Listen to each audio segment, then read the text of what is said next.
Chairman صاحب کی ایک تو جو آپ نے نوجوانوں کے حوالے سے بات کی تو اس ٹائم جب وہ گفتگو کر رہے تھے ایک تو ان کی اسپیچ لائیو چل رہی تھی اور ملک کے اور ملک سے باہر تمام جو نوجوان تھے وہ سن رہے تھے مگر گیلری میں جو تھے وہ اسٹوڈنٹس بیٹھے ہوئے جی بالکل. اور اس میں کوئی شک نہیں ہے کہ آج کل کی سیاست کے حوالے سے جو نوجوان طبقہ ہے ہمارا وہ سیاست کا نام سنتے ہی پیچھے بھاگ جاتا ہے کہ جی سیاست اتنا گورکھ دھندا ہے یا خراب ایک آپ کا سبجیکٹ ہے جس میں آپ انٹرسٹ نہیں لیتے حالانکہ یہ ملک سیاست سے چلے گا. اس ملک میں سیاست اور ریل سیاست کرنی ہے. اس ملک کے نوجوانوں نے اور نوجوانوں کو سیاست کرنی چاہیے. جس دن ہم نے سیاست سے کنارہ کشی اختیار کی یہ ملک آگے نہیں بڑھ سکے گا. یہ انڈرسٹوڈ بات ہے. اور جہاں تک دیکھیں ایک جو لیڈرشپ ہوتی ہے دانشمند لیڈرشپ ہوتی ہے وہ مستقبل کا راستہ تعین کرتی ہے ایک ڈسکشن چھوڑ کے جاتی ہے. یہ اسمبلی اپنا ٹینیور پورا کر رہی تھی اور جو آخری اسپیچ تھی چیئرمین صاحب کی انہوں نے ایک ڈائریکشن دی ہے.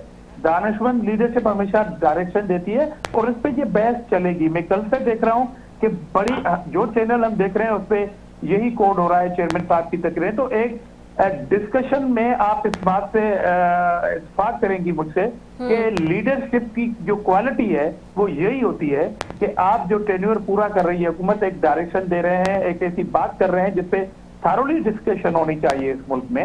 تو چیئرمین صاحب نے مایوسی تو اپنی جگہ پر مگر انہوں نے یہ بات بالکل کہی ہے کہ اس ملک میں جو سیاسی پریکٹسز چلتی رہی کہ 73 کے آئین کے جو خالق تھے اس کو پھانسی پہ چڑھا دیا گیا اور جس بینچ نے پھانسی پہ چڑھایا ان کے ججز نے آخر میں معافی مانگی اور کہا کہ یہ ہم سے بڑی غلطی ہو گئی ہے. اور اس کا ریفرنس آج بھی supreme court of Pakistan sorry میں غلطی کر رہا ہوں مجھے آنریبل کرنا چاہیے تھا عزت مآب کہنا چاہیے تھا کہ عزت مآب سپریم کورٹ کے الماریوں میں آج بھی بھٹو ریفرنس جو ہے وہ منتظر ہے کہ بھٹو صاحب اس کیس سے نہیں واپس آئیں گے. تاریخ کی درستگی کے لیے یہ ہمیں ریفرنس اوپن کرنا چاہیے. نہیں کر رہے ہیں. اس طرح کے بہت سارے معاملات ہیں ہمارے اسمبلیوں کو ٹینیور پورا نہیں کرنے دیا گیا. اس میں بھی ہم نے چارٹر آف ڈیموکریسی کی ہے اور ہم پہ یہ تنقید ہوتی رہی کہ جو دو پارٹیاں جنہوں نے ایک دوسرے کو جیلوں میں ڈالا ریفرنسز داخل کیے انتقامی کاروائیاں کی ہم نے نہیں کی. ہم سے ضرور ہوئی باوجود اس بات کے کہ بی بی نے بیٹھ کے چارٹر آف ڈیموکریسی کیا. تو ہمیں ایک طویل سفر مایوس کن سفر ضرور ہے مگر اچھی امید کے ساتھ کہ ایک اچھی لیڈرشپ نوجوان لیڈرشپ ہمارے پاس ہے. اور جہاں تک آپ کی یہ بات ہے کہ انہوں نے یہ بھی کہا کہ ایک پرائم منسٹر اندر ہے سابق ملک کے وہ باہر آئیں گے تو انہوں نے تنزیہ اور اپنے خدشے کا اظہار کیا ہے کہ جو ملک کی پریکٹس رہی ہے کہ وہ باہر آئیں گے پھر وہ جتنی بھی سیٹیں ہاؤسز میں خدا نہ خواستہ لے سکے اور پھر انہوں نے جب اقتدار میں نہیں آئیں گے تو حکومت کو نہیں ماننا دھرنے دینے ہیں اور مار دھاڑ کی سیاست کرنی ہے جلاؤ گراؤ کی سیاست کرنی ہے. مگر ہمیں سی پیک کی طرف جانا پڑے گا. ہمیں دنیا کے ان تمام ممالک سے بات کرنی پڑے گی جو ہمارے پڑوسی ممالک ہیں. ایک نیو بلاک جو ہے وہ وجود میں آ چکا ہے. ہمیں ان سے بات کرنی پڑے گی. ہمیں ٹریڈ کے اوپر بات کرنی پڑے گی. ہمیں تجارت کو آگے بڑھانا پڑے گا اور کچھ پالیسیاں ایسی دینی پڑیں گی کہ حکومت ختم ہو جائے مگر وہ پالیسی جو ملک کے مفاد میں ہو اس کو کنٹینیو ہونا چاہیے. اوکے سینیٹر حافظ حمداللہ صاحب کی طرف بھی جاؤں گی. JUIF سے بڑے سینئر اور ذی شعور انسان ہیں سیاستدان ہیں اور ان سے بھی جان لیتی ہوں کیونکہ ظاہر سی بات ہے بلاول صاحب اب ایک کمنگ جنریشن کے سیاستدان ہیں. ظاہر سی بات ہے آگے ان کو جا کے اب چیزیں دیکھنی ہیں. اور حافظ حمداللہ صاحب کی طرف جاؤں گی کہ انہوں نے کئی ادوار دیکھ لیے ہیں ان سے بھی ذرا پوچھتی ہوں سیاست کے. حافظ حمداللہ صاحب بہت شکریہ آپ نے وقت دیا قیمتی اپنا. حافظ حمداللہ صاحب جو کل بلاول صاحب نے فلور آف دی ہاؤس بات کی ہے بڑی ہی امپورٹنٹ بات بھی ہے اس اعتبار سے کہ اگر ماضی دیکھی جائے جمہوریت کی پاکستانی سیاست کی تو اس میں اسی طرح سے کچھ ہوتا رہا ہے کہ کبھی ایک سیاستدان اندر ہے تو دوسرا باہر ہے. اور موجودہ صورتحال میں جو انہوں نے سابق وزیر اعظم عمران خان صاحب کی بھی مثال دی ہے کہ جی اب وہ اندر ہیں. پھر نواز شریف صاحب اور زیدائی صاحب دونوں کو انہوں نے کوٹ کر کے کہا ہے جس میں خود ان کے ایک والد محترم ہیں انہوں نے بہت ہی ایک خدشات ظاہر کرنے والے انداز میں کہا ہے اپنے لیے بھی مریم نواز صاحبہ کے لیے بھی اور جو لوگ نئے آئیں گے سیاستدان ان کے لیے سب کے لیے کیا اسی طرح کی سیاست چلتی رہے گی. انہوں نے ایک بہت بڑا سوال چھوڑ دیا ہے. آپ اس کو کیسے دیکھتے ہیں؟ بسم اللہ الرحمن الرحیم. بہت شکریہ رضا بی بی. دیکھیے بلاول بھٹو صاحب کا یہ جو جملہ ہے جس کو آپ نے کوٹ کیا اور میرے میڈیا پہ بھی سنا میرے خیال میں یہ بہت گہرا جملہ ہے اور انہوں نے اپنے بڑوں کو مطلب اپنے والد کو بین السطور مخاطب کر کے اور اسی طرح مریم نواز کے پاپا کو میاں نواز شریف صاحب کو مخاطب کر کے کہا کہ ایسی سیاست ایسا جمہوری ماحول ہمارے لیے چھوڑ دیں کہ وہ قوم کے لیے ریاست کے لیے اور ہمارے لیے سکون کا سبب تو بنے لیکن تکلیف مصیبت اور پریشانی کا سبب نہ بنے. اور آج تک جو جمہوریت یا سیاست چلا آ رہا ہے اس میں تو یہی ہوتا رہا جب تک چارٹر آف ڈیموکریسی نہیں ہوئی تھی اس وقت تو سیاست یہی تھی کہ ایک دوسرے کو گرانا اور ایک تیسری قوت کو راستہ دینا. اور یہی بلاول صاحب نے اشارہ کیا کہ ہمیشہ پھر یہی ہوگا کہ ایک تیسری قوت آ کے وہ موقع کی تلاش میں ہوگا. اس قسم کی سیاست نہیں ہونی چاہیے جیسے کہ ماضی میں ہوا ہے. اور آج کا انہوں نے نشاندہی کی کہ آج جو ہمیں اپوزیشن ملا وہ اپوزیشن بھی اس قسم کی اپوزیشن ہے کہ اس میں جمہوریت اپوزیشن کرنے کے لیے سیاست مفاہمت کا کوئی بو بھی نہیں ہے. تو اس لیے میرے خیال میں انہوں نے ماضی کو بھی سامنے رکھا اور آج کی صورتحال بھی اور مستقبل کے لیے اپنے بابا کو میاں نواز شریف صاحب کو مریم کے والد کو اور اپنے والد کو مخاطب کر کے کہا کہ ماضی کی طرح جو کچھ ہوتا رہا ہم امید رکھتے ہیں کہ آئندہ ایسا نہ ہو. اور یہ بات انہوں نے ٹھیک کی کہ اس ملک میں آئین کی بالادستی پارلیمنٹ کی سپریمیسی اور قانون کی حکمرانی ہو.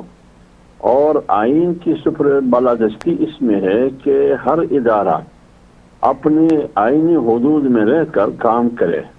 اگر ایک دوسرے کے امور میں مداخلت کریں گے پھر نہ جمہوریت چلے گی نہ اس ملک میں سیاست ہوگی اور اس ملک کے ادارے کمزور ہوں گے. جب وہ کمزور ہوں گے تو آپ یقین جانیے یہ ملک کمزور ہو جائے گا.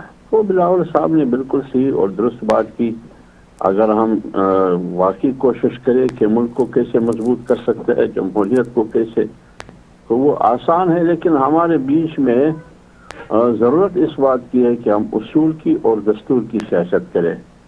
یہ جو سیاست ہم کرتے ہیں کبھی ایک طرف کبھی دوسری طرف پاور پالیٹکس جس کو کہا جاتا ہے یہ پاور پالیٹکس میں ترجیحات عوام اور عوام کی سہولتیں ان کی ضرورتیں نہیں ہوتی. جس پاور کو ہم خوش کر رکھنا چاہتے ہیں پھر ان کی ضرورتیں ہوں گی. رائٹ. اچھا اس میں یہ بھی بتائیے گا سر کہ ابھی جو ہم دیکھ رہے ہیں کہ الیکشنز کا بھی جو آگے ماحول ہے اس میں بھی ہم پھر اگین وہی دیکھ رہے ہیں کہ ایک اپیرنٹلی ایک یہ شاید ایک میسج ہے کہ نیجی کیئر ٹیکر سیٹ اپ لمبا چلے گا. کہیں کوئی بات کر رہا ہے کوئی کچھ ابہام ظاہر کر رہا ہے پھر جو نئی مردم شماری ہوئی اس کے اوپر فیصلے نہیں ہو سکے with in the tenure of government. جاتے جاتے 3-4 دن پہلے اس بات کا ڈیسیجن ہوتا ہے کہ جی پرانی مردم شماری پہ ہو گئے الیکشنز یا نہیں. یہ بھی ایک بہت بڑا اگر دیکھا جائے ٹیکنیکلی بہت بڑا پوائنٹ ہے لیکن اس کے اوپر بھی حکومت کا ڈیلیبریٹلی موو تھا یا ان ڈیلیبریٹلی کہہ رہے ہیں جیسے بھی کہیں لیکن وہ ڈیلے ہوا معاملہ اپریل سے اب یہاں تک پہنچا. اب اس میں اگین ہم دیکھتے ہیں کہ جو مختلف وزراء ہیں مسلم لیگ نون کے ان کے منہ سے ہم دیکھ رہے ہیں چاہے وزیر داخلہ ہوں وزیر دفاع ہوں ابھی طلال چودھری صاحب بھی تھے وہ ہوں کوئی بھی معاملہ وہ بار بار یہ بارہ کرتے ہیں بات کہ ہاں جی ڈیلے ہے 2023 تو الیکشن کا سال نہیں ہے. پھر سنتے ہیں کہ وہ ڈیلے 2 سال کا بھی ہو سکتا ہے.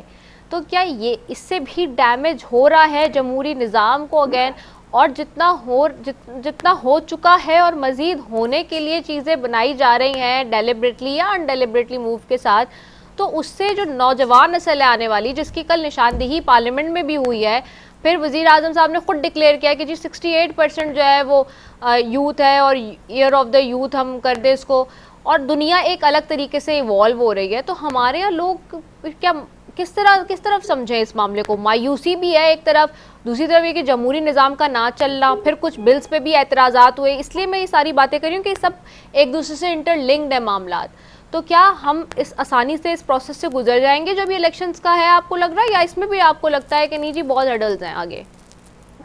سمجھنے کی بات یہ ہے کہ چاہت تو یہی ہے تمام سیاسی اور جمہوری قوتوں کی جو ابھی حکمران اتحاد میں شامل ہے، وہ پیپلز پارٹی اور دیگر پارٹیوں کی صورت میں ہو یا پی ڈی ایم میں پی ایم ایل این، جمعیت علماء اسلام یا دیگر پارٹیاں، تو سب کی کوشش یہی تھی کہ پاکستان میں 2017 جب سے پاناما ڈرامہ رچایا گیا، پاکستان کو سیاسی طور پر اور معاشی طور پر اپریل 2022 تک بہت زبردست اور یقین جانیے بڑا نقصان ہوا، معاشی طور پر بھی، سیاسی طور پر بھی ملک عدم استحکام کا شکار رہا، اور خارجہ محاذ پر بھی پاکستان تنہا کھڑا رہا۔ جو آپ کے دوست ممالک تھے، سعودی، یو اے ای، چین جیسے ممالک، یہ ناراض ہو گئے، اعتماد کا فقدان، اور اسی طرح سیاست یہاں تک محدود ہو کر پی ٹی آئی نے محدود ہو کر رکھا، پی ٹی آئی کے چیئرمین نے، کہ سیاسی مخالفوں کو جیل میں ڈال دو۔ ان کا ایجنڈا یہ تھا پاکستان کو سیاسی طور پر یا معاشی طور پر مستحکم کرنا یا خارجی محاذ، یہ ان کا ایجنڈا تھا۔ تو اب آپ خود اندازہ لگائیے کہ یہ 5 سال جو 2017 پاناما کے ڈرامے سے لے کر 9 اپریل 2022 تک جب پی ٹی آئی رجیم ختم کی جا رہی تھی تاریخ عدم اعتماد کے ذریعے، تو آپ بتائیے اتنی تخریب اگر جان بوجھ کر اس ملک کو کوئی قوت بیرونی پہنچانا چاہے تو میرے خیال میں اتنا ہی نقصان پہنچا سکتا ہے جو پہنچایا گیا۔ اب 14 مہینے حکومت کے پاس آئی پی ڈی ایم اور پیپلز پارٹی، انہوں نے کوشش کی ملک کو ڈیفالٹ ہونے سے بھی بچایا اور ملک کو سری لنکا بننے سے بھی بچایا، اور اپنے سیاسی مستقبل یعنی ووٹ بینک کو نقصان پہنچا دیا، یعنی ریاست کو تو محفوظ رکھا، ہر پارٹی نے اب سیاست کو نقصان پہنچایا۔ کیوں؟ اس مقصد کے لیے کہ پاکستان ہے تو ہم ہے، اگر پاکستان نہیں ہے نہ میں وزیر اعظم بن سکتا ہوں، نہ میں وزیر بن سکتا ہوں، نہ میں لیڈر بن سکتا ہوں، نہ میں قائد بن سکتا ہوں، نہ میں بھٹو بن سکتا ہوں، نہ میں میاں بن سکتا ہوں، نہ میں مولانا بن سکتا ہوں۔ نہ لڑکا رہے گا، نہ راونڈ رہے گا، نہ مولانا رہے گا، نہ ڈاکٹر رہے گا۔ پاکستان پتہ نہیں کہاں جائے گا، اللہ نہ کرے۔ تو اس لیے حکمران اتحاد نے پاکستان کو ترجیح دی اور سابقہ پارٹی پی ٹی آئی نے سیاست کو ترجیح دے کر پاکستان کو لگو دیا۔ اب آئی الیکشن پر، اب اگر آپ سیاسی طور اور معاشی طور پر ملک کو مستحکم کرنا چاہتے ہیں تو ایک نئی منتخب پارلیمنٹ ہونا چاہیے، اور کل انشاءاللہ آپ دیکھیں یہ حکومت اسمبلیوں کو تحریر کر کے آئین کے مطابق 90 دن کے اندر انتخابات ہونا ضروری ہے، جو الیکشن کمیشن نے کرانا ہے۔ لیکن مسئلہ یہ آیا کہ آیا نئی مردم شماری پر یا پرانی مردم شماری پر۔ 2017 میں جو الیکشن ریفارمز کے حوالے سے ایکٹ پاس ہوا یا بنا، اس میں کہا کہ اس وقت مردم شماری ہوئی کہ جی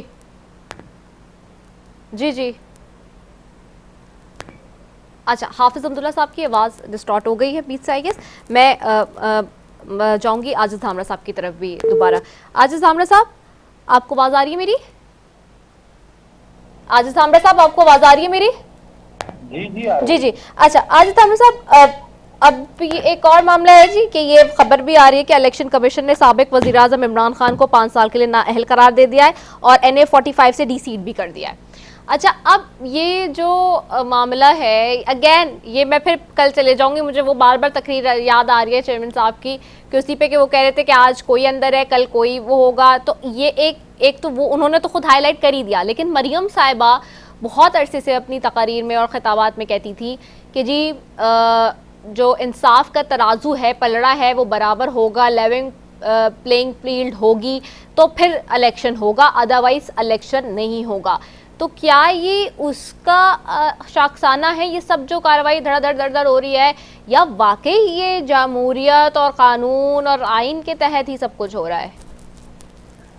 دیکھیں، آپ نے اپنے سوال میں 2 چیزیں رکھی ہیں، ایک تو آپ نے بلاول بھٹو زرداری صاحب کے حوالے سے پوچھا ہے اور دوسرا مریم بی بی کے حوالے سے۔